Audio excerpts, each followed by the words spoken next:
En même temps, Laurence, une question. Est-ce qu'effectivement, à chaque fois qu'il y a un épisode de pic de pollution, on sort l'arme anti-automobiliste? Est-ce qu'il faut choisir entre l'automobile et l'écologie? Non, mais là, en fait, bon, déjà, je crois qu'on ne doit pas choisir entre les deux, je vais y revenir. Mais là, en réalité, c'est pas l'automobiliste qu'on pointe, c'est l'automobiliste pauvre.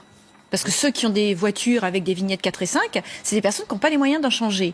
Donc déjà, on pointe l'automobiliste pauvre. Et ça, je trouve que c'est purement scandaleux, puisqu'une fois de plus, c'est les mêmes qui ne pourront pas aller travailler, qui auront des difficultés et qu'on pénalise. Donc ça, pour moi, c'est pas possible. Après, quand on parle des automobiles, il faut savoir aussi qu'il existe déjà des solutions techniques qu'on écarte systématiquement.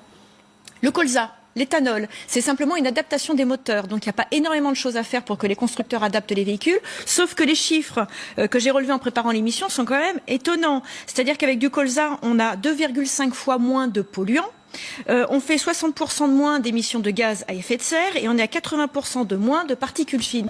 Pourquoi n'a-t-on toujours pas exploité par exemple cette piste-là, en sachant qu'on a 50% de notre production de colza qui est exportée? Ça veut dire qu'on pourrait utiliser le colza sur notre territoire. Pas dans 40 millions de voitures, on ne pourra pas mettre du colza dans 40 millions de voitures. Pas dans 40 millions de voitures, mais ça veut dire qu'on a peut-être une agriculture d'avenir, qu'on a une solution qui est une solution simple et pragmatique à mettre en place et qui ne coûtera pas aussi cher à faire, enfin en tout cas à mettre en place, que de dire aux gens il faut tous acheter des voitures électriques pour lesquelles on n'a pas d'équipement pour le rechargement, on n'a pas la possibilité pour beaucoup de ménages d'en acheter une parce qu'à 20 000 € le véhicule qui fait 350 km, à part des bobos de Paris qui font peu de kilomètres dans la journée, ça n'intéresse personne. Donc pour moi la solution c'est pas l'électrique qui en plus est extrêmement polluant à produire parce qu'il y a beaucoup de métaux précieux à mettre dans les batteries.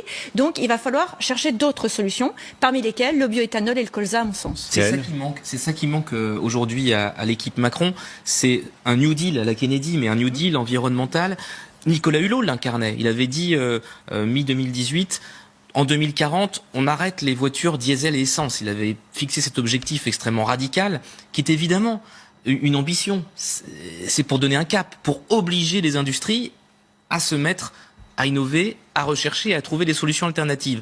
Et on l'a perdu, on n'a plus ce cap-là. Donc aujourd'hui, effectivement, et vous le disiez, Yvan, s'il n'y a pas le cap de l'innovation avec un coup près à la fin, c'est comme quand on veut lutter contre le chômage, qu'on dit 7% en 2022, c'est pour mobiliser tout le monde. Pareil pour l'environnement, pareil. On fait tout poser, en fait, on fait tout reposer sur les ménages.